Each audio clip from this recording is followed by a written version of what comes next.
thank you for being so honest. Okay. And it's not just about wall paneling.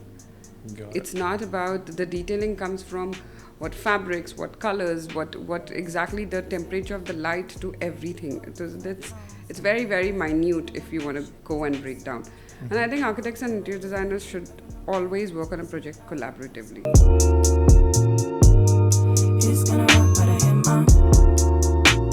Welcome to another episode of our designer podcast. Today I have a very special friend of mine. I know her for almost kind of a decade. She is an amazing designer and a friend of mine, and we have worked multiple projects together. Let's welcome Vaishali to our show. Vaishali, welcome to the show. Thank you, Amjath. It's a pleasure. Vaishali, this is the question that I ask every designer, those who come to the show. This is, which one do you prefer, money or your creative freedom? Okay, imagine you are getting two projects. One in Sharjah, a small residential, maybe a two-bedroom Yeah. villa, Yeah. maybe townhouse, okay, and a five-bedroom mansion in Palm Jumeirah. You have with unlimited budget, but this one is with a limited budget, but Right. a friend of yours, Right. okay. Yeah. But you can choose only one. Okay. Okay, which one you will go with? No, I mean, I would never make the choice of designing for a friend because that's my pro bono activity, any which way. It's not going to compare me at any stage with my work, right? My work is my bread and my butter and everything, right? So it needs to bring the money in. It definitely needs to bring the money in. Plus, it builds my portfolio. It builds the studio's portfolio. It's a win-win for everybody. Whereas the other one is just an activity. I would do it without any cause. It will be there. So what you are saying, you will design your friend's work just for free, okay, not for money, but you will choose the big mansion. That's what Yeah. you are saying, right? 100%. Okay, thank you for being so honest. Okay. And you've been in the industry for almost 2 decades, okay? Correct. You would have seen trends coming, trends going, okay? You would have done, what is the difference that you're feeling, when you were starting the career at that time, the design, and the designs right now? Okay, have you seen any difference in designing, the process, I mean the style? Have you seen any difference? Of course, there is. I mean, 2 decades is a long time, to see a difference in the way people even use the spaces, right? So post-COVID, there's so much more that has changed in the way people use their spaces. Multifunctional spaces with like layers and everything is what is required as of today for a living, just a general family. I'm talking about residences. When you go for commercials and office spaces, that's completely changed. Now you have more remote working people. You really don't need a desk. Big space. Yeah, Yes. you need more collaborative spaces. You need spaces where there's engagement, that you get people together back. So whenever I design like a office space, it has a collaboration space specifically designed so that people can engage. It's not the pantry. So it's besides the pantry, there is brainstorming, there is all of those things, which was probably not the case before. This I'm talking, let's say 2006, 2007, if you were designing, and then you would not see so much of creative zones. Kind and of, spaces. sorry for interrupting. Okay, just that part. Okay, everybody trying to, when they're designing an office space, they are trying to be inspired by Google's or Facebook, like kind of like collaborative spaces. That's what you mean, kind No, of like. I think collaborative spaces are not anymore subjected to FMCG brands or any of those things. They're also more they're more exposed because of the need of the day, right? So it is more requirement per se than I have to just fill in the space. Okay. Right? A pantry with a chill out zone was probably, I just need to fill in the space. I just need to make my people feel comfortable about coming and having a pool table or things like that. But today that's not the case. Today it's like, I want these 4 people to sit around and discuss this because then I'm getting a better outcome of it. So it's not related to just seeing a Pinterest board. Okay. It's more coming from places where people's requirements have changed. The way they use spaces have changed. So it's, yeah. So that is the design, what you have said in the commercial design. What about the residential designs? I mean, residential design, from the fact that people have become more aware Mm-hmm. about how they're using their homes, whether they want to use it as hosting spaces more, or whether they want families to be staying. So there are like larger families who are coming, visiting. That's more of that, more often now than Mm-hmm. probably previously. It would be once a year I would have a visitor, once a year I would have somebody. So maybe my guest room is utilized more like a study room. But now people have specific reasons of why they want a guest room, and then they want to also have a space where that's dedicated for them to have a desk, which is a quiet zone where if they want to do their Zoom calls, which are not anymore related to time zones, uh, and they could do it very without anybody disturbing them in their own space. That means, nowadays people started thinking about the purpose, how we live in the house Yes. at the time, they are designing. Yes. So my another question, okay? Yes. I know many clients um, who approach us. Yep. They spend a lot of money on their landscaping Okay. and outdoor spaces, like outside beauty of the villa. Yeah. Okay, and they spend minimum money and they spend less money compared to that on the interiors. Correct. So Okay. which one do you recommend? Should I spend more if I'm building my villa? Yeah. Should I spend more money on the outside or should I spend more money on the inside? What is you're an architect as well, and you do landscaping as well. Yes. So this is a question I really want to ask you. So in fact, funny, just to get you back of my experiences, I started as a landscape architect in UAE. That was my first experience of landscaping in UAE, right? That was my first job as well. When I had the exposure of what landscape does to a space and how landscaping kind of molds the space of how people use the space as well. If you give a dead backyard, maximum is going to happen is you're going to have weed growing there, and you're going to have if you have kids, then that's the space that's going to be utilized for, just for them to have an outbreak, right? It's not really purposeful utilization of space. And that's what landscape architecture does to any space. So I think it can't be this or that. It has to be a right balance. So I will never pick interiors versus landscape or landscape versus interiors. It So has to be a when you balance. are building the villa, Yes. where you spend more your resources will be? Is it on interiors or is it on outside beauty or is it on landscaping? So, fortunately, unfortunately, interiors does take a lot of more detailing as compared to landscaping, because there are a lot more of your functional aspects also that you need to take care, from your toilet designs to your bedroom tiles to your bedroom wall paneling. Too many walls. In a landscape, probably you have three walls is what you're trying to create around a villa, at least I understand. And then you have the pool decking, you have all. Landscaping has a lot of layers. So how you want to create, whether it's a soft landscaping or you want to keep it a zen, you want to keep it into the minimalistic looking landscaping. Plus, depending on the context, so if you're designing for UAE, you have to keep that as a minimum. Interiors definitely takes a lot more human resources. When I'm designing an interior space, it takes a lot more of the time that is being spent over it, because the changes that can happen only because the client is a little more aware of what they want to live around inside.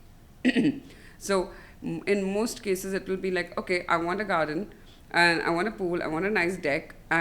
This is what my kids utilize the space like. This is where I want the barbecue. I need a gazebo. These are few things that come across as a requirement from a client when they're doing client briefing. How we play around with that space is completely different than what probably the client has even imagined, because most clients don't really know where the line has to be drawn. What do they really want? What do they want that space to transform into?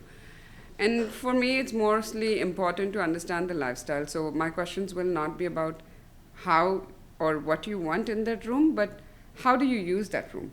When do you sit in that room? What time of the day do you be in that room? Or what time of the year do you host people outside?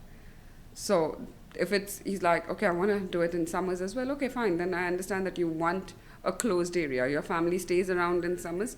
Yes, of course, we can create a gazebo which can be closed down. So you can utilize the gazebo even in summers. It doesn't have to be only winters. So yeah, I think it's a lot to do with how people behave and work around. Yeah, and every family is different. That's why I really want to ask. Now there are interior designers who are just studied interior designing, and then they come into the market. They are really good designers, and then there are people like you who are basically architects, okay, then specialized into interior designing. Yeah. So when I should go to an interior designer, that means I should go to at the beginning of a project, that means before I started hiring a contractor. So at this phase, I should bring an interior designer, or should I bring an interior designer only after constructing the villa, or I should go a specialist, just interior designer, or I should go to an interior designer who is an architect and an interior designer. What should I go with? It completely depends on what your requirements are. For example, if you're building a new villa, you obviously need an architect in place. Yes. Okay. Some architects are specialized with doing interior, some are not. So they would be doing your space planning, right? So your layouts and everything works. At any given point, please do approach any designer before you approach any contractor. Anytime, yeah. Whether it is your architect and then moves on to your interior designers, both of them have to be signed up together, right? So if you are approaching for a villa design or any construction, approach an architect, understand what your requirements are. Is it feasible? Is it even like land-wise? Is that a feasible thing to do over there? And then if you think that the architect is capable of also holding on to the interior design aspect, because interior design is a lot more detailed version of architecture, of space planning, of things like that, right? And it's not just about wall paneling. It's not about the detailing comes from what fabrics, what colors, what exactly the temperature of the light to everything. It's very, very minute if you want to go and break down. And I think architects and interior designers should always work on a project collaboratively. Then looking at it as two different bodies, when should one approach and things like that. I have worked very well with, although being an architect, I've worked very well with architects who are just basically on the civil side of designing. So basically they're designing the outer outer skeleton, and then there has to be the inputs of the interiors that has to be going. What's the ceiling looking like? What are the different lighting aspects how do you do your indirect lighting, things like that. So it matters a lot, even when space planning, what kind of furniture are we using, right? So am I using a bed which is also a co-bed if there's a very young child, or any of those things? Do I want a co-bed? Is not probably a question your architect is going to ask you. It's probably a question your interior designer is going to ask you. Yeah. So I think it matters that you have both these people onboarded. Early stages, 100% early stages. Your contractor needs to know a much later stage, because he needs to know the details. And I always say that give design enough time. Give it enough time for you to breathe with it, to sit on it, and to see that, okay, this is what I'm going to be, especially with residential clients. There is no point in hurrying up with the design, because that's what you're going to live. So invest your time in the bigger pictures, the broader aspects of design, and then go into the minute things. Then you pick your contractor, because your contractor has to know it. Let's say your architect designed a parametric, you've got a whole parametric design going on, and your contractor is not efficient enough to build that. You're going to struggle with it if you're getting a contractor on board before you get an architect or a designer. I agree with you 100%. So that, I know clients, they approach us, they approach us only at the last phase of the project. Correct. So that once it's all done, civil work is done, all the flooring is done, at that time they're thinking about furniture. At that time they are reaching us. So most of the time these projects, some clients, they finish very fast, but most of the time they take at least 7, 8, sometimes 10 years, 11 years once from the time they started designing, even the conversation, from to execution, like at the handing over. So at that time it was a trend, they would have gone with that design. So now after 10 years or 8 years, once it is done, so they are not happy with the interiors or renders which they have had from that Correct. time. Yes. So what do you recommend? If the process, if it's going to take around 9 years or 10 years to build the house and finish it, so what should I go with? What design should I go with? So even though after 8 years, 9 years, it should still feel fresh. So I think a lot of times we say about design has to be timeless, but what can actually be timeless in a design is the bigger scale of things, right? So your flooring, your the layout, all of these things have to be timeless for you to be utilizing, whether it is today or whether it is planned for the next 10 years.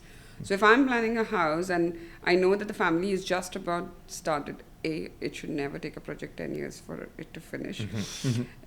I think it's a very, very long time. It's 100% a long time, but it's also very budget region also specific. can make a. Yeah, it's very region specific that these things happen because we always have this is always a second home building kind of a thing, right? So if you have a first home and you're building the second home just because tomorrow maybe I want to live there, maybe. But today that's changing. Today you have a lot more investment properties that are coming in. So people are actually seeing what is the ROI. Am I going to get a return of this property if I develop it after 10 years? No.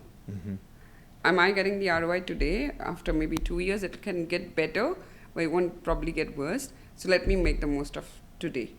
So as an investment feasibility, you should always look at it as soon as you build it, the faster you build it, the faster you move on, your decisions always 100% better than sitting on it for too long. But for your question, when you say if you want to build it to say that I don't have certain aspects to change or what should be changing, is that's No. My question was kind of like imagine at this time I felt the design was beautiful. It is perfect for me. Yes. But at the time when I finished when I got the handover, at that time I feel like I'm a little outdated. All the new villas so are. you want to know what can be timeless and what can be changed and how things can move around. Of course, like your big picture is keep your flooring, which can not. You don't want to keep changing your flooring and things like that. Your layouts, don't want to change your layouts. Basic color tones, especially the exterior. If you're picking stone and all of these things, then make sure that you're really knowing that this is the stone, not because it's trendy and I've done like a steel structure outside and it's extremely atrocious or at a later stage at some point that you think that now this is not the trend. Now I don't want to do facade of these kinds, and like somebody would pick a Jharoka style from India and try to put it over here. It's not contextual, right? So it looks out of place. After 10 years, maybe you don't want to live in that Jharoka. Yes. So that, but it's a large investment because it's exterior. So you're going to do that large investment and remove it out and then put another thing. Might as well be a little more aware about what can be the other alternative of it and what is changing. So I think keeping like your bigger budgets and your bigger numbers in control is more important. The smaller things can change. Of course, the sofa design can change. Of course, the curtain color can change. Your room colors can change. Yes. Who is using the room matters. So till 10 years back, the child was 1 year old. Today, the child is 10 years old. The usage of the room has only changed. The function of the room has changed. It's a bedroom, but still. So you're telling me that space planning, I have to put more effort. So rest everything I can change. Yeah, 100%. Your layouts, your matter of fact is that how am I going to even visualize this 10 years later? You have to visualize it 10 years later. Even when we talk to commercial clients and we ask them like, what is the possibility of your team expanding? And how soon do you think your team is going to expand? Is this something that you're looking after 5 years? Is the space you're going to stay in 5 years, or are you going to move out in 3 years? Because most of your lease is 3 years contract or a 1 year contract. What is the contract that you've signed with your tenant? So then it matters what is the return of investment that you're looking at. So is this office not going to be here for the next 5 years? Okay, fine. Then we do a job that doesn't hurt your investments. And we give you a design which is possible or is functional for you at this time, and not dragging you to be accommodating people for the next 5 years.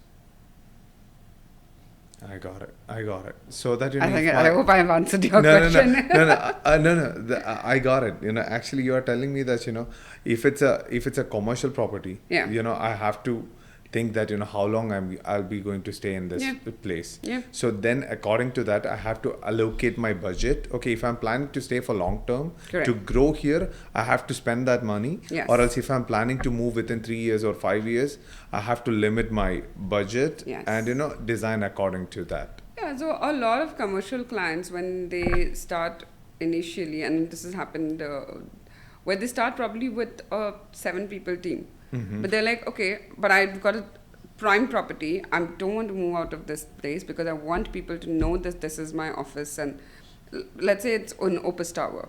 It's a prime property. You don't want to move out from this place. But at present, you're just entering with 7 people. Mm-hmm. But you have to make sure that tomorrow this team is going to grow to 30 people. Yes. And I make sure that those workstations are already there and everything. Mm-hmm. I don't have to go and purchase the workstations at this point, but I have the space to accommodate those 30 workstations. So a little bit of forward planning is required. The same in residential one as well? Yes, 100%. It's like residential, not so much changes, but certain clients that I've worked with, when they were entering homes, they're probably a smaller family, and then they have, somebody's gotten married or they've had more kids and things like that. So the rooms and everything. Of course, there are a few things that you cannot really plan. Like if there is a parent who moves in with you, you don't really know that, but you put a spare room, and say that, okay, in case there is any, expansion of the family, there is a spare room already planned for. Mm-hmm. So we have a spare bedroom. Or your garages. Sometimes we don't pay attention of the garage because like, okay, fine, I have a parking space outside, I can just use it. What about the basement? Can you utilize your basements? How efficiently can you utilize your basements? Can it become like your work den? Is that something that you want to look forward to? Let's say you want to retire in the next 5 years and you want to look forward to not getting out of the house to work or any of those things, and you have a work den. But that's something that you want to think about it and not make shift bedroom into a workspace. Okay, I got it. So whenever we are designing, we have to think of what you said is, we have to think a little bit forward thinking. Yeah. So that how the family or how the house will be maybe after 10 years. Or at least for the larger aspects. It's not the furniture investments or any of those kind of investments that I'm talking about. Space planning. Space planning. Like today I have 2 toilets, 2 bathrooms. Is that sufficient? I probably need to think of an extra bathroom. Because I don't want to be remodeling my house just for that. For that. I got it. And what about the style, interior designing style? I'll tell you, for 10 years at that time, when I was starting my career, at that time, it was more like classic gypsum wall designs and more classic furniture, Yes. More colors. Then within 3-4 years, I saw very minimal design, like plain walls, plain ceilings, spotlights, and plain sofas. And now I'm seeing a trend. With minimal, with small gypsum designs, and sofas with tiny gold lines. Tiny new classic designs.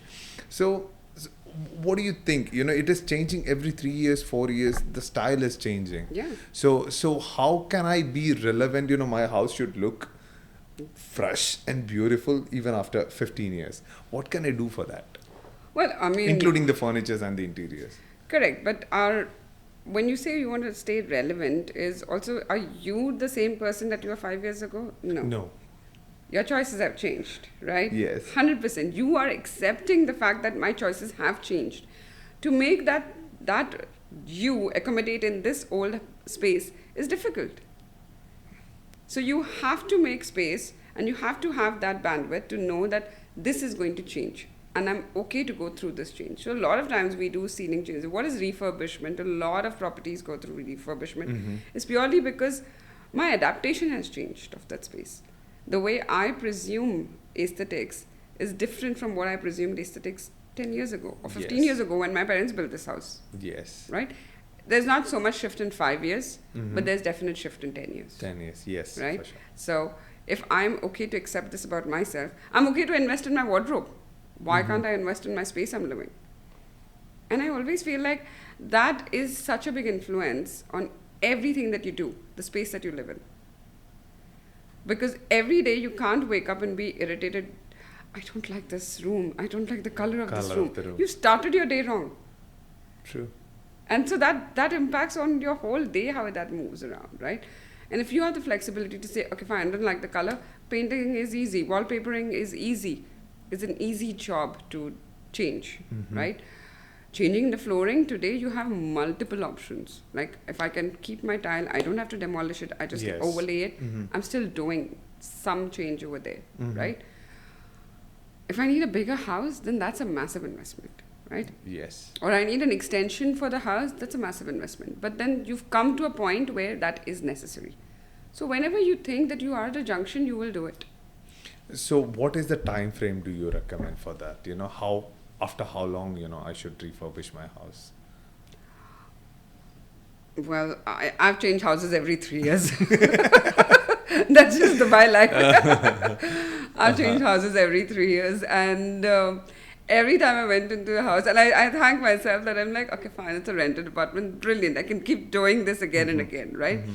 But somebody who's really invested into a house and this is their, this is where is the end customer, this is where my family is going to live and everything. I would look at a refreshment every 5 years, at least. Small refreshments. Small refreshments, yeah. Of course, you need to do a complete refurb or is like breaking down your ceilings, changing your bathroom tiles. These are mostly what comes across to us, at least in the market, when there is a refurb requirement or from a client. It's like, okay, I'm going to change my flooring, I want to change my ceiling. The lighting doesn't, it's not the same, the kind of lighting I want to work around. It's not creating the ambience, for example. But then I also understand what is the investment that you want to bring in. So if the ceiling lighting is not working for you, fine. We'll always give you alternatives. Much earlier, I've worked with clients where indirect lighting is something that I can give you. So table lamps or wall scones and things like that is something that's a small introduction to a space can also change. I think lighting impacts so much of your changes. Even the way you look at color suddenly changes. Do you have any favorite color? No. Why? I ask many designers, do you have any favorite color? None of them has any favorite colors. Most of the... even if you have, you will not say that. No, I don't. I generally don't have a favorite color. I won't be picky about it. Like, this is my favorite color and I'll only get attached to it. No. And how do you choose colors for a client? Imagine I want to arrange, but I'm not good with designing. I'm more good with manufacturing. Technical aspects, that's the requirement that is expected from you, and with your years of experience, yes. But I'm not good with. I need someone to assist me. Don't go with this color, okay? This will look nice in your house. Right. So how do you recommend that? I seen your designs. Right. So everything is different. You have used some orange with beige. Yeah. Okay, that looks so beautiful. Yeah. In some chairs I can see that you use that dark green. Yeah. In some you use very cream and off-white ones. So how do you choose those colors? What is the technique behind that? I think colors are something which is also related to the emotion of that room, of the space, of what do you want to create? Would you want to be a little bit eccentric in this space, or do you want to have like a calming atmosphere in this space? Do you want to be somebody who is authoritative in this space? So everything has those color tones. Something which is authoritative would be a black or like a really dark burgundy or a brown. Says authority in some way. Something which is eccentric can be yellow, orange, purple. Go for it. Whereas something I want very calming, I'll go for the greens and the blues and the oceans and So every color has a feelings attached to it, an emotion attached to it. Yes. If I've not done color therapy, but if I've heard enough of color therapy, every color has an emotion attached to it. And it reflects that. But I like lighter colors. For me personally, I like lighter colors. Yeah. I like lighter colors on my furnitures, and I like more light inside my interior. And yeah, that's my question. Okay, so how about lighting? You know, how much time do you invest in lighting when you're designing a space? A lot of time. I would say for me personally, again, that's a and I think most designers would agree that lighting today is so extensive to a space, is as brilliant as your color on the wall, or even more than that, Mm-hmm. because it kind of completely breaks or makes the space. Lighting. Yeah, because if Okay. the lighting is not purposefully done, Mm-hmm. I can, and there are so many beautiful ways of doing lighting. So I'd come across a client who, so we've done these embedded, really small mini spot lamps in a bathroom, Mm-hmm. and she couldn't see the lamp. And she could only see the reflection of it on the Light. floor. Mhm. And she's like, but I can't see it. It feels dark. I'm like, your room is not dark. She's like, yeah, but it feels dark. I'm like, so what do we do? It's like, can you add more spotlights? Your bathroom, you want to use it, but it's not dark. Mm-hmm. But just because there's a certain way of people how they use light and the way they want to see it, Mm-hmm. it just like they want to add that more lighting. But if lighting has to play a role in your design, it is as equivalent to, I would say, how your layouts are. It really, really matters how you're playing your lights. If it's not if it's a task light, Mm-hmm. it has to work efficiently. It can't be a glitchy light, or it can't be a table lamp and I have to work with that. Mm-hmm. I can't do makeshift with those things.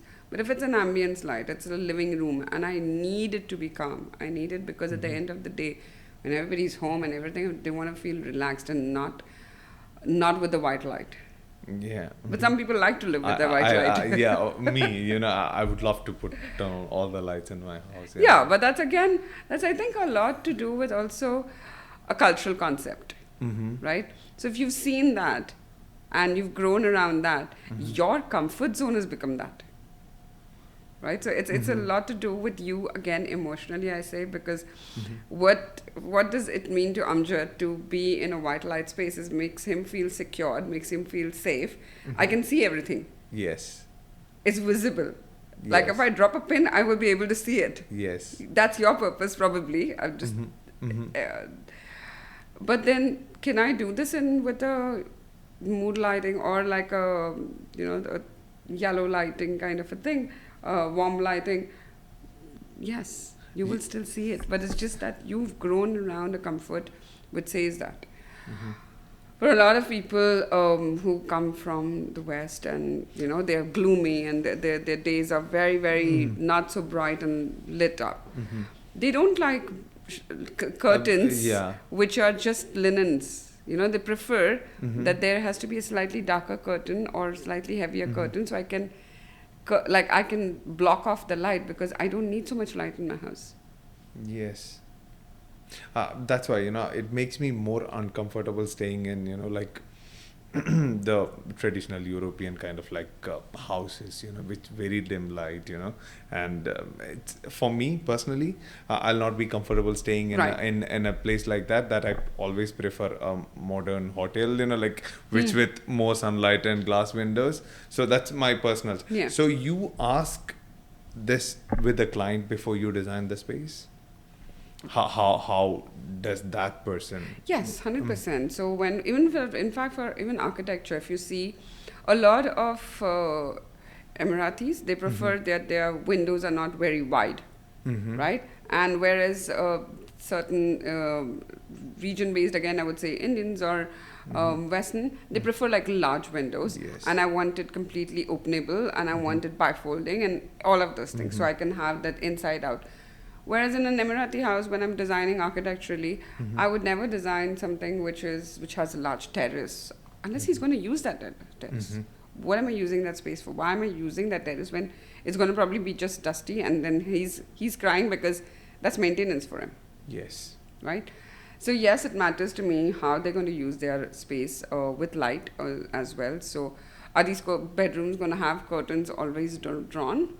Or do you prefer having sunlight in your room? Do you prefer having a view in the room? So that kind of matters. In which direction are we having the window openings? In which direction are we bringing in the sunlight. So even if it's diffused light, you can always bring in from another angle or another direction of the room. So you have diffused light, but not just direct sunlight, because that's not something that the person is comfortable with. So that, what you're saying, this has to be designed at the architectural design phase itself, right? We have to be thought about this, yes, right? Yes. So that's why you are saying, we have to hire an architect and an interior designer collaboratively working at the first design phase itself when we are designing the. Yes.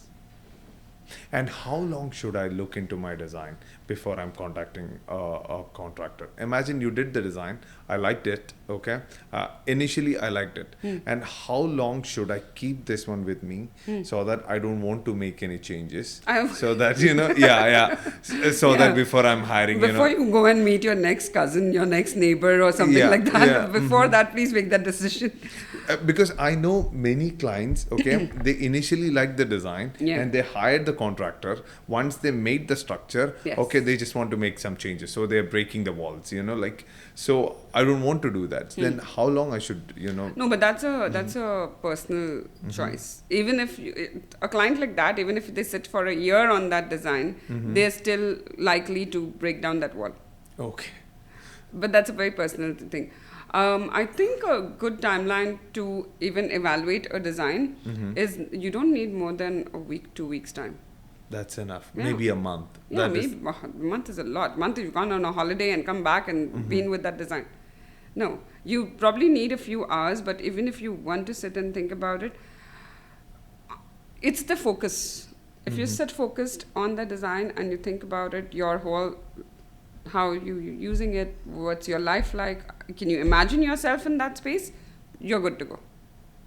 And most of the people cannot do that, right? That imagination and those, they will be understanding it only once the structures are there, or as the physically the space is there, oh, then they, oh my god, my living room is small, so I have to make it a little bigger.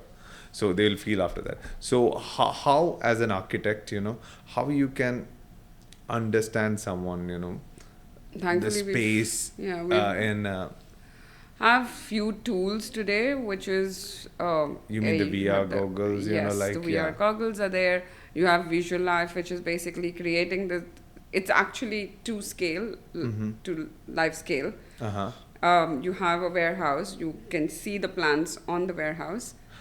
Okay. So that means you will make the plan on the warehouse on the floor. So it's basically a projection. Okay. So the AutoCAD file is projected on the warehouse floor, and you can actually visualize in that space. What is it called? They call Visual Life. And you can actually see their space in that particular area. Like, what is my bedroom looking like? Okay, this is the size of my bedroom, or this is what my living is, and how am I moving around the corridors and everything. They have also few, there are multiple of them. I think one of them is Visual Life, but they have like these walls, which are not just like temporary walls. They just bring it and put it on the side so you can visualize that. That means you are building that space to see. Does this all cost, right? Of course. Yes. So how much of a budget I should spend on the design in your perspective? If I'm building maybe a 10 million house, 10 million worth of, I'm building it, okay, worth of a villa, okay, how much in your perspective, I should spend for the design? Not for the contractor, I'm just the designer, interior designer, and there is a specific number or something that, no, or else I can go till this. Honestly, no, because it is completely depend on the years of experience that you're getting on the table. So you can start with somebody who is 5 years experience and somebody who's bringing 20 years experience. How you're going to evaluate that depends on, it's not about the amount you want to spend on the house that you're building, or that could be different, versus how much you actually think. And so if you get a really seasoned architect or a designer on your project, they're going to see and troubleshoot things that you've not even thought about. Yes. Right? Yes. Somebody who's not experienced, you're going to go through a series of changes to actually get a solution out of things. Right? So it completely depends on... And again, somebody who is not experienced, and when I say not experienced is less experienced, you will see problems coming along the way. Okay, but if you're okay with it and you want to go ahead with it, that's up to you. Somebody who's experienced is going to stop those problems right at the very beginning, which is what you're saving your cost on. The client that you said who wanted to break walls is probably one of those clients who's not come through an experienced space, or not come through an experienced designer who could actually tell him this is what it's going to look like, this is what you should visualize it like. So there's a storytelling. And if you can narrate your designs with that storytelling, I think you've achieved as a designer, and most designers are. And I've seen a trend here, especially. People are willing to pay for the contractor. People are willing to pay for the materials, physical stuff. Yes. Okay, for the people are little hesitant, but I'm not talking about everyone, little hesitant for spending on the design perspective. Have you ever felt that? 100%. I mean, we are in the same industry. We of course know that tangible items can have a cost. It's the non-tangible ones which you cannot put a value on. So I wouldn't say cost, but it's a value. That how do you value something based on if there's no product I'm selling you, right? It's not something that I'm manufacturing. It's a non-tangible item. It's a solution-driven item, right? Yes. And every solution can be different. Every solution can take different hours or different resources and all of those things. Like somebody who cannot visualize, yes, then we need to hire a studio. We need to, project it and make you feel like you're walking through all of that. Somebody who can visualize it can work with a mood board and the layout as well. So it completely depends on what your strengths you're bringing on the table as well, from the resource perspective, from somebody knowing like, okay, this is what I want to invest in. What do I want from the other person? I know only so much. It's like going to a dentist and saying, I know I have a problem in my tooth. Can you fix it? Exactly, this is the problem, this is the tooth. Yeah. You don't go and question a dentist for that, right? You never say that to a dentist. But you say that to a designer. Yes. I know exactly what I want. Can you just make that and make me know how does that look like? What do you really want? You want me to give you a picture of what you are telling me, or to give you a solution for something that you really want to imagine, or you have an idea about, right? So it's an idea. That idea and that narrative, how do we develop as designers, is only because we've seen or we've experienced or we know a little better. It is more kind of like a talent, right? Kind of like an art form, right? What do you think of designing? I always felt like that. I tried to suggest clients colors once, okay? And it went terribly...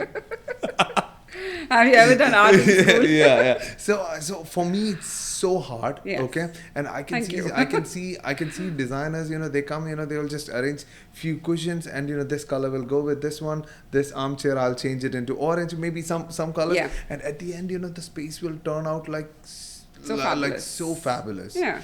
So I always felt it like a talent. Some people are born with it. Have you ever felt like that? I think it's a skill. It's more than a skill, it's more than a born gift, right? I felt sometimes like that. I think over time, when you do a certain practice again and again, it becomes your habit, right? Yes. So once you develop that habit, you see it only in such a way. So with certain clients or with certain designers, they are gifted to see that very quickly. Others might take time. But yes, there's a certain amount of having that skill, having the talent, if you want to say that word, to see what works, right? And there are chances of it going wrong. Because what could look different and nice to my eyes and my perspective is not the same for you. I got it. So it's on an average or on a more than average kind of thing, it's mostly the designers have learned it, have experienced it, is why they know what works and what doesn't work. It's like going to a CFO and saying, my numbers are not working. And he's like, yeah, but this is where it is wrong. I cannot see it. Yes. I could never see numbers. I can never see numbers. And till date, I keep saying this to every CFO I meet. I'm like, how do you guys see this like so quick? But he's like, the same way you see colors or the same way you design things. So, yes. And so you're telling experienced designers bring that value to the table. You know, that's what you are saying. Yeah. So in Dubai, in UAE, you know that there are designers, they are so expensive. Yeah. And there are designers, they are in the mid-range, and there are designers, you know, those who are in the, you know, affordable range, and there are freelancers as well. Okay. So, you know, if I'm building my house, you know, if I'm paying that fee for a designer, Correct. will that bring an extra value to my, do you think, you know, will that bring me an extra value to my house or else my space? So I think it depends also what is the studio size. There's so many aspects to it, right? Somebody who's just about started and everybody has to start at some level, some point, right? Might not have the overheads what a designer who's running a studio with 50 other designers, right? So she has a studio, she or he has a studio of 50 designers. Now that's a large overhead that they are paying out for. But let's say it's a startup studio and they have 3 people, but this guy comes with 20 years of experience. The same thing what the other large studio is doing. Can he give the same outcome? Probably yes. Okay. My gut feeling says yes. Yes. Yes, because he can see the similar problems, he can resolve the similar problems, he can do that. Can he do with 3 people? Probably he's concentrating on just your project. So can that project run him for the next 6 months is what he will look at. Whereas some other studio, the large studios, I have like 50 other people, they are paying out you know, revenues and all of those things. So that their expenditures and the cost of running that is far different than the studio. But maybe the solutions are the same. So it just depends. I've always felt it depends on how you feel with the designer. How does the client feel with the designer? Is the client the feeling right? And it really matters. With that person, how you feel. Yes, your relation with the designer is what matters the most. Because a designer can go bounds beyond what their scope of work is defined once you have great relation with them and you respect them. Got it. So you are telling me that, you know, I can summarize it. So it doesn't matter if you don't need to spend that much with a high-end designer. It matters how you feel with that designer. 100%. Okay, and maybe a mid-level designer can give the same outcome as a top high level designer. Yes, I think a lot of new designers who are coming up, and I speak this very fondly with friends who I've known who have set up their own studios and everything, have worked in some fabulous studios, really. And because they are at the startup level, they're not going to be as expensive as a studio which has been running for 20 years with 50 other designers, and they have very valid reasons, both of them have very valid reasons for what they are doing, right? Having said that, when does it matter to get a brand associated as a designer is when you want to build your brand as well. So when it is going in sync, for Emaar or an Ellington or any of them, they will want to be associated with somebody equivalent to be the designer on board when they're introducing or things like that. Because today it's a partnership. It's a win-win for both of them, right? There are a lot of brands who have been launched saying that XYZ designers and all of this. And I know this even from global markets, right? So the trends are where you want to associate your brand with another brand. What is that I'm bringing on the table? But when it's personal, if it's my home or things like that, I really want the designer to know me. I really want, it doesn't matter, then it doesn't matter to me, the size, all of those things. It doesn't matter how big or affluent designer you are. It matters, can you understand what I want? Yeah, I have worked with a couple of designers. They are based in India, but they are doing projects here in UAE as well. Yes. And they in India they are doing big commercial projects, but here they are doing residential. I have worked in multiple villas, okay, but they have done really amazing job. But they will come only in 3 months for 2 days or something. You Yeah. know, they will just come and have a look. Yeah. The process. And what do you think? You know, if I'm hiring a designer from overseas, Yeah. okay, or should I hire a designer who is full time here?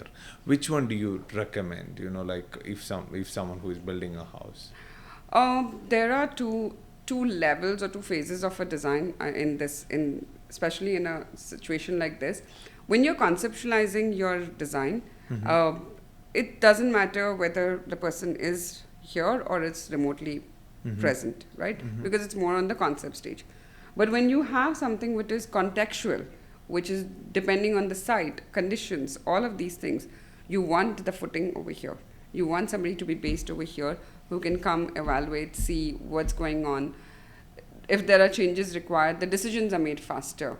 Then I have to email, this is the problem on site, can I have a solution? And then the solution comes back after 3 days or whatever. Whereas if somebody is here, then they can look at site, take a call on site faster than working remotely. So depending on which phase of design you are at, if it's only context driven, then or like it's more concept driven. So whether it's the project is live on site and everything, you need the designer to be here. While the project is not live on site and it's still not dependent on other factors. I'll give, for example, a lot of office designs, right? It depends completely on which location you are in. What are the authority approvals you'll require? What are the norms over here? What is the kind of simple MEP services and things like that available, not available? When I was working for Opus, I know that Opus has a certain guideline of design guidelines that you have to do, right? You really need to visit the site, look at the parameters, what is there, because the columns are really different inside. So unless you are very confident of doing this remotely, and I've never stepped on site, I don't know how that works. But if something which is like fresh start and it's a plain ground, you can work that. I got it. So you prefer, you know, when you're building it, you know, you prefer to be the designer on the site, you know, that'll be way more convenient. Yeah. Or else, you know, you can manage with the overseas designer as well, if you're comfortable with that. When you work with global designers, the best part is that you bring so much more newness to any region. Like I look at a lot of Indian designers and a lot of other, like when I was looking at so I visited Sexy Fish and the designer is actually not based in the region, but you have the project management which was based in the region, and they really held the project, and the contractor was from the region and everything.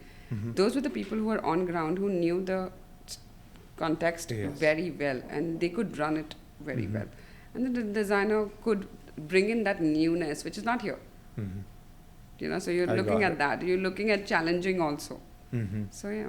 And I knew that, you know, this is another not question. You know, I knew that you had an accident at site. You know, while working. You know, can you tell me about that? You know, what happened exactly? A lot of things happened post that accident. In fact, we were just talking sometime before about the tattoos on my hand and everything, and we got to know a little more. So I think it was. I know it's October 2018. I had a massive gate fall on me on site, and I've broken my hip bone, and I was immobile for 3 months. What it did to me, or I think anybody who goes through something that painful or that life-changing, it brings in much more resilience. It also brings in a lot of grounding. So it matters to me where I am. I am completely present where I am. Also learning to live in those little moments. It's not like you cannot take life too seriously for too long. You learn to live in those little moments. You learn to take life like, okay, this is the change I need to do, let's do it. So you learn to also accept failures the way they should be, because it's part and parcel of life. And I changed my view of holding back. I think I was like, okay, fine. If this is what I want, I literally go and ask. I don't. Whereas I was coming from culturally from a place of, no, it's rude to ask. Don't ask for what you want. Keep it to yourself. I don't know if that's something that you've experienced. No. I always go and ask. Yeah. I always go and ask. So I think I was more of that changed. Yeah, a lot changed. So you've known me, and all my hair and colors so and my variety person. of yes, things. variety of Yeah. I met you in an event, I believe, few years back, before that accident. That hair color, it was at that time, right? It was after the accident? After the accident. All my hair colors were after the accident. After the accident. Yeah. Okay. Yeah. Okay, what are the changes, And you were a very active person. And Yes. as I know from that time, and a certain time of rest, that I think it will be really difficult for you. It was very difficult. I'm also a mother, so my kids were very young when that accident happened, and I was always the most active parent, and it actually pushed me to say that, build that resilience, get up, move around, because you are the only person who's going to take care of you. So that, I keep reminding that to myself as well, you will have difficult times. And you want your community, and it mattered so much to me to have that community, whether they were friends from the industry, friends from, otherwise of living in Dubai, your neighbors and things like that. Those are the people who will really hold you back. And you need to build that whatever you are. You need to build your back, because that pushes you, that motivates you. And you definitely get up and you're like, okay, I want to shake things up. Yeah. And what are the big changes, which happened in your, designs, before the accident and after the accident? I think a lot of my designs have become far more bold. You're not, scared of pissing off the clients, maybe? No, I think I have come across where I'm like, it's not about pissing off the clients. I'll tell you honestly, a lot of clients listen to you when you come with the right approach.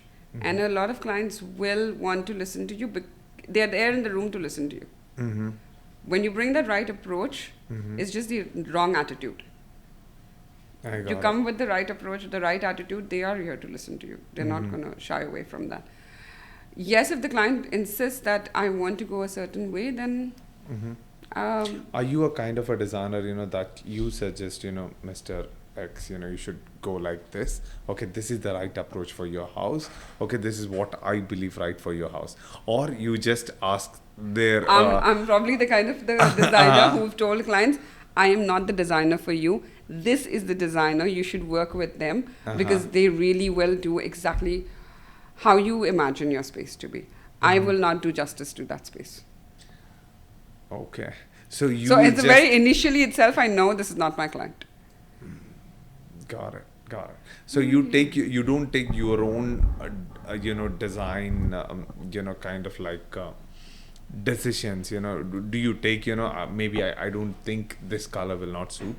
Okay, let's go with this one. Do you say that as well? 100%. 100%, because if the client knows it all, why would he need me? True. I really want to ask one more thing. How do you do the furniture layout? That is really important in every space, right? How do you usually think of it? How do you conceive a space? So I really see. So let's say it's a residential project, okay? I actually see what's the age of the kids. How are they going to use this space? Are they going to be jumping jacks in the room, or are they going to be like they're older kids and they have other like adult visitings and all of those things? What is that space going to look like? Is that family more like a relaxed family, or it's more like a sit-down family? So do they want large lounges, or they need like a proper prim and proper 3-seater, more classic design, all of that? So it really matters whom am I designing it for. On the client. And do you try to allocate maximum seating space on a area, or do you like how does it look nice? Which one is your priority? No, I think space has to make... See, I design for clients, and I keep saying that every client for me is luxury. Because luxury is not defined by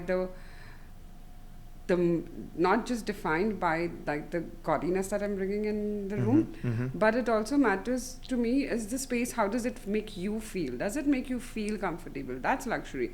doesn't make you feel breathing, like you've not just put in things because I need to fill up the space. The space is actually planned for, the functions are more important of that space. So I try to keep my furnitures, generally I like to keep it a little lighter. So there's always room for growth. If it's a residential project especially, you need room for growth. And how can like you said, I'm so sorry for interrupting. How can I make this space feel so bigger with minimal furnitures, like? I think most importantly, what we generally tend to do is stick the furniture to the walls. I try to get it off the walls. I try to centralize the furniture, make the room more breathable so that people can move around. I like my furnitures not being always fixed, because so then I can change the layout. The room, so I'm a believer in also energy. So when you move furniture around, you are shifting energies as well. So if you speak to any aura healer, they'll always tell you that you need to move things around. If you keep things stuck in one place, your energies are getting blocked. So you are telling, once in a while I have to rearrange the furnitures. Yeah, try doing that. It'll give a different feel to the room. Yeah, it always does. Move a dining set and put it in your living room. Put your how living room long? How long? In what is the duration? I should. If you personally ask me and my kids, my family would say she's crazy. Every 2 weeks I can change that, but at least every 3 months. In bigger houses, that'd be very difficult, right? Because even the furniture is also designed for that space to face that TV. That. So in that area, which is why I always feel like there has to be certain amount of flexibility. Yes, a TV room can be designed. Like for now, I'm designing a 4-bedroom penthouse in Marina, and there's a specific requirement for a media room, right? So they have a large TV. They've always been a family, and they're a very small family. I'll be making the furniture. Yes, sure. But it's a really small family. They've always had that feel where they want to sit around with the daughter and just watch, right? And that's their family time. Whereas the living room has got no television. And which is what we spoke about. Do you require a television in the living room? Because you're hosting. And your living room is only used for that purpose. So why restrict the whole setup based on one television? So it's, which is what I said, design, it changes the way people live. When you design right, it gives a perspective for people to live differently. And I know designers, imagine you designed one space, everybody's praising that, client is super happy, and then would you try to replicate that same design for the another apartment? I know designers who does same design in different but colors. They will change the colors, they will change the accessories, but they will try to do the same theme, and they have a unique identity of themselves, like maybe a certain type of cushions is her identity, or else a certain color piping on all the furnitures, that's her identity. So certain colors, some designers. Do you have a certain your identity? Do you try to put that in your designs? I wish I could. I'm a chameleon. I can change colors of my hair, not just of my hair, my design as well. But no, I cannot stick to the same thing what I've given to one client for the other, because it never works that way. To each his own. Like, design is meant to be very personalized, very curated. How does one thing work for you can work for the other person? It never does. So I'm not selling a retail store shirt. So you are saying that you don't have a color, like you're like a water, whatever container that you're taking. Absolutely, yeah. So there's a lot of designers, and I know, and I respect that also, where they're like, there's a certain form we want to talk about, or we have an expertise in, and we would like to only do that kind of a design, because that's how they visualize all their spaces. Whether it is all grays, I don't know, but that's how they visualize their spaces. Right, and they want to talk to a client to see how the living can be arranged with those grays, and exactly, which is why I said it's not about the designer or the name tag, but it's more how you feel about who's designing for you. So it's that relation, and you feel Your like relationship the gray. with that designer. Yeah. Because at the end of the day, even in a large studio, the person who's designing is not the person who's owning the design studio. So it really matters to get introduced to the studio. Ask questions like, who would be on our project? Who will be the project manager? Who will be the head of the design? Yes. Who will be the one that I'll be in contact with, or who will be having these conversations and everything. And if you know that person, have one meeting with them, understand that your bandwidth's matching, and then take it forward. I got it. And in big studios, the lead designer will not be involved in all the projects. Like, maybe she knows only few things about, Yeah. once in a while, she'll get briefing about that one. Yeah. But she'll not be the one, who will be doing all the designs, right? But the lead designer always is part of the design. The whole design concepts and everything comes through the lead designer, or anybody who's up. But they can manage all these 50 projects, maybe. Yeah. They will learn to. They've achieved that smartness. but I'll really asking, maybe imagine a 20-year-old experienced designer starting her own firm, okay, with few junior designers, and she got one residential projects, and she's putting all her effort into that project, and she's there for the client all the time. Correct. And she's charging way less than I'm going for a big design firm. Okay, so I should go with that. Okay, or I should go to that big designer, there, and they will assign a junior designer for me, and that junior designer will be in. So even if it's a big design firm, even if whoever is working on the project, I think at the end of the day, there is a reason why they've made their name. Yes. Right? So you cannot take that away. There's a reason why they have seen years of work, and they know how they are also mentoring the juniors. Juniors, yes. Right? So there's a whole guidance there. You are not shifting from this process. Yes. I have a process already made for you. You just have to follow that process. Whether it's a client, whether it's the junior who's working there, everybody is working under that process. Whereas if you prefer an ad hoc plan and you want somebody who is at your beck and call, then that's a different thing. Then that's a different conversation, and then you should probably go with somebody who is available for you 24/7. Even though if you hired that, if you spend that money for a big brand, design brand, they will definitely on the long run, for that process, they would have been saving a lot of your, They bring in so much more value. Yeah, they bring in so much more value. But the reason is because they've already seen those problems happening, already troubleshooted those things, and then multiple times before, yeah. Yeah. So it's like putting yourself under a brand new doctor or a surgeon who's just passed out, or you want to go with somebody who's seen multiple cases, has done multiple surgeries, and I know that if there is a problem, he knows the solution already, and not panicking. I got it. And it's been nice talk to you, Vaishali. Thank you. Thank you so much for coming to our show. I My really pleasure. enjoyed every moment, that we discussed here. Thank you. And looking forward to do this again. Okay. Yeah. I have more things to be asking. We've been only focusing on the architectural side and the designing side. I want to way more get into the furniture side on our next podcast. Okay. Yes.